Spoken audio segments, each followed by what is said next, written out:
nice of work today.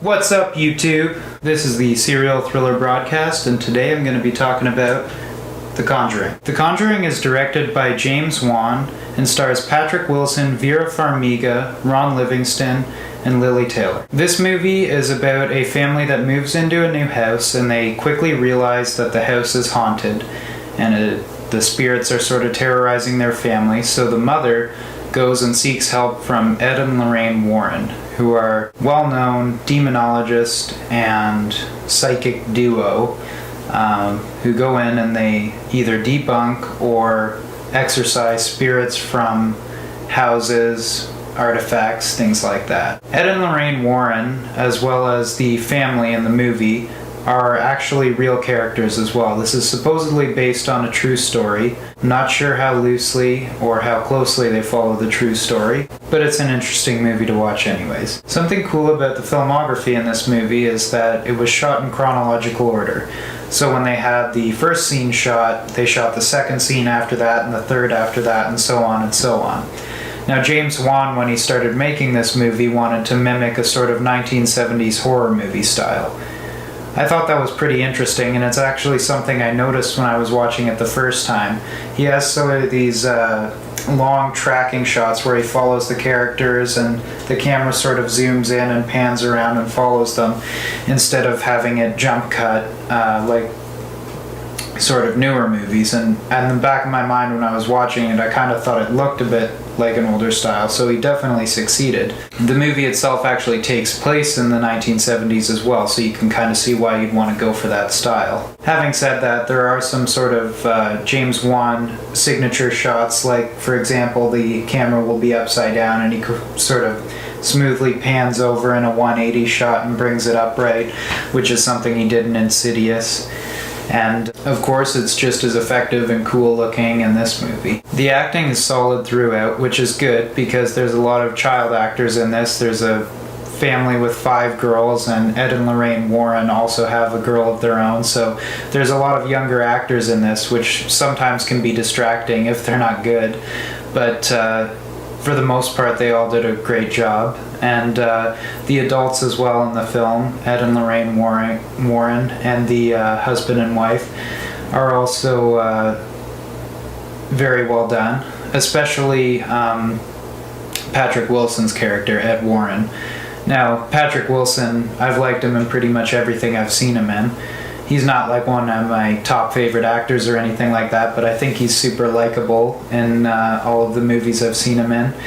And I can kind of see why James Wan has worked with him multiple times. Of course, there's a couple of characters, just like in Insidious, that are sort of thrown in for comic relief, and they're there to work the gadgets and sort of do some of the paranormal data gathering.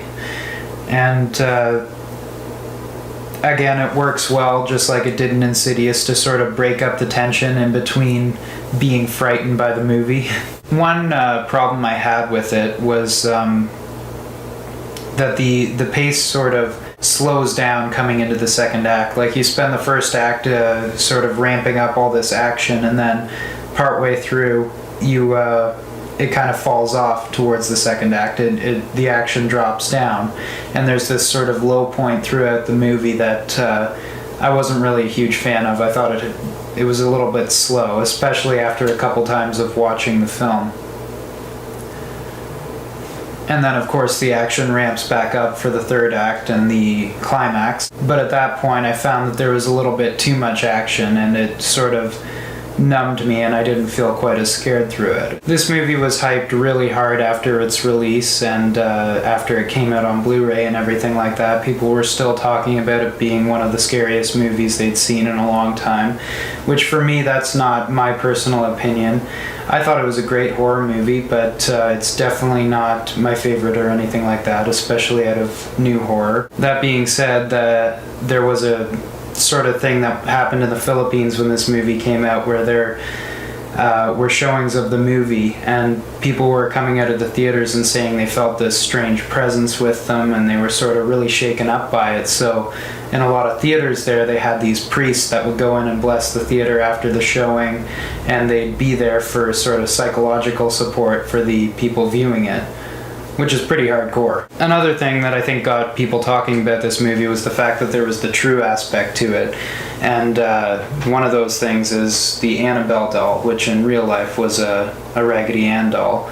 But the way they incorporate Annabelle into this movie is pretty cool. It sort of frames the main story of the Perrin family and the Warrens. So I remember seeing the trailer for this movie, and I think, unfortunately, the scariest part in the whole film, which is towards the end of the first act, like I was saying before, was sort of spoiled by that. There's this scene where you see this spirit of this witch on top of a wardrobe, and it's really freaky.